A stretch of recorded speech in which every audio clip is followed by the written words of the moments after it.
Bonjour à tous, Brushing s'illumine depuis Lumière en scène en direct du Domaine national de Saint-Cloud pour un numéro qui veut vous faire rêver. On va vous parler des téléfilms de Noël, un bonbon de pop culture qui offre aux après-midi de TF1 des audiences de prime time. Avec le nouvel opus de Matrix aussi, vous allez en prendre plein les yeux, si bien qu'on peut se demander si on a bien vu. Le film a en effet hacké des spots sur TF1, on vous raconte tout. Mais avant tout, place à la féerie de Noël dans Brushing. Sans trahir toute la magie de Noël, Brushing enquête ce mois-ci sur un phénomène mondial.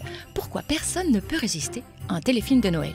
Joyeux Noël à tous! Depuis une décennie, les antennes lui font la part belle et les téléspectateurs aussi. On a vu, comme beaucoup de tendances, que les films Noël ont commencé aux États-Unis, toujours des films Noël, depuis évidemment, depuis le début du cinéma. Mais les films Noël sur télévision, faits pour la télévision, en volume, ça commençait, mettons, il y a 10 ans, et ça a progressé. Le téléfilm de Noël, pour moi, est un petit morceau de pop culture, toute proportion gardée. Mais chaque année, on en parle beaucoup, on a l'impression d'avoir grandi avec, alors qu'au fond, ça fait que depuis 5-6 ans qu'il y a autant de films de Noël dans la grille. Mais voilà, c'est un vrai repère pour les téléspectateurs. On a travaillé ce rendez-vous-là dès début novembre et c'est vrai que ça marche. On voit que c'est un rendez-vous important, qui marche de mieux en mieux aussi, des audiences qui ne faiblissent pas. On a plein de choses à fêter. La qualité des films est supérieure. C'est parce que le revenu est supérieur et les budgets sont plus hauts. Mais je pense que c'est un type d'expérience que les gens veulent. Et surtout dans ces temps de pandémie, de nouvelles qui sont pour la plupart pas nécessairement heureuses. Et les films de Noël, ça donne une chance d'entrer un autre monde. D'entrer un monde où peut-être il y a des échos de votre enfance, mais aussi d'amour. Et sont deux des expériences les plus plaisantes pour l'humanité. Romantique et malin. Pour les téléfilms de Noël, il y a clairement eu un effet confinement avec des scores en plein après-midi dignes d'un prime time jusqu'à 3 millions sur les individus 4+. Mais le succès ne s'est pas essoufflé. Novembre de cette année fait encore plus fort que l'an passé sur la cible FRDA, avec une moyenne de 31% de PDA et un record. On a fait la meilleure après-midi depuis 13 ans en audience. Donc on est monté à 39% de part d'audience sur les cibles commerciales. Ça faisait depuis 2008 que c'était pas arrivé. Donc ça aussi, c'est la preuve que ça continue. Impressionnant! Derrière cette fidélité se cache une stratégie ultra qualitative pour TF1 qui propose un inédit par jour à ses téléspectateurs. Ce qui explique aussi le succès des téléfilms de Noël, c'est qu'on essaye de travailler avec les meilleurs producteurs. On a un partenariat privilégié avec le meilleur producteur au monde de téléfilms de Noël. Et puis on achète les meilleurs films, même en dehors de nos deals. On a le pouvoir, la possibilité de s'offrir les meilleurs titres. Là-dessus, on n'a aucune concession en acquisition et ça nous permet de mettre beaucoup d'inédits à l'antenne. Mais peut-être que la magie se trouve aussi ailleurs.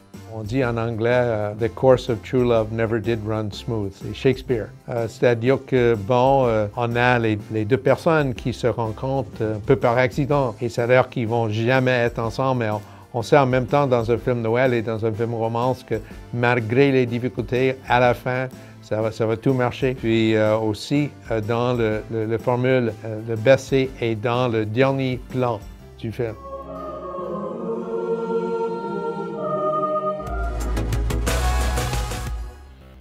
Le film a révolutionné la pop culture. 20 ans après la sortie du premier Matrix, la saga crée à nouveau l'événement. Je connais encore le Kung Fu. Le 22 décembre, sur les grands écrans français, c'est l'arrivée de Matrix Resurrections. Matrix, c'est vraiment un film qui fait partie intégrante de notre culture populaire, qui fait partie de notre quotidien. Quand on pense à Matrix, on a tous des images qui nous viennent en tête. Matrix, c'est un film qui a changé notre vision de la science-fiction. Pour ce nouvel opus extrêmement attendu, il fallait une sortie aussi disruptive que l'univers Matrix.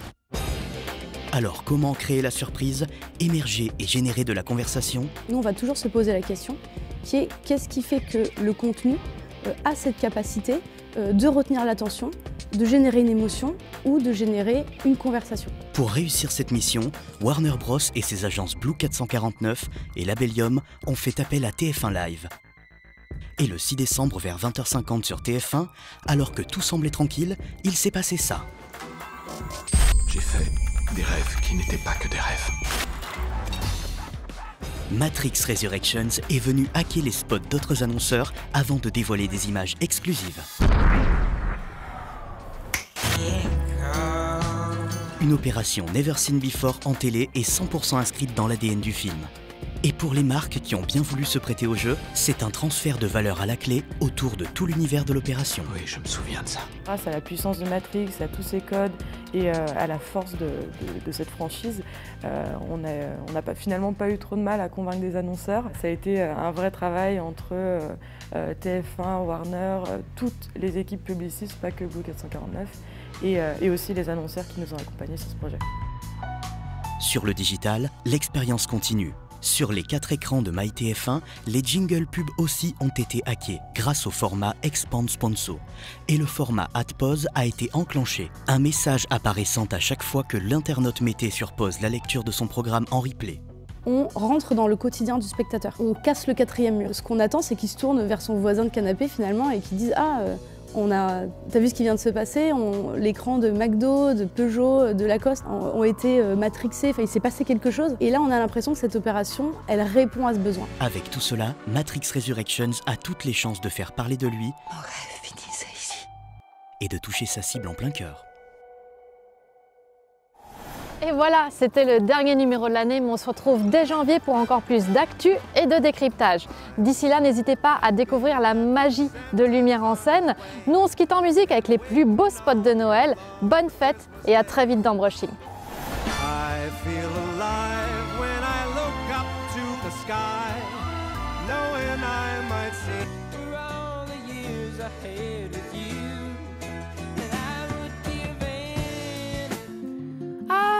Troubles will be out of sight.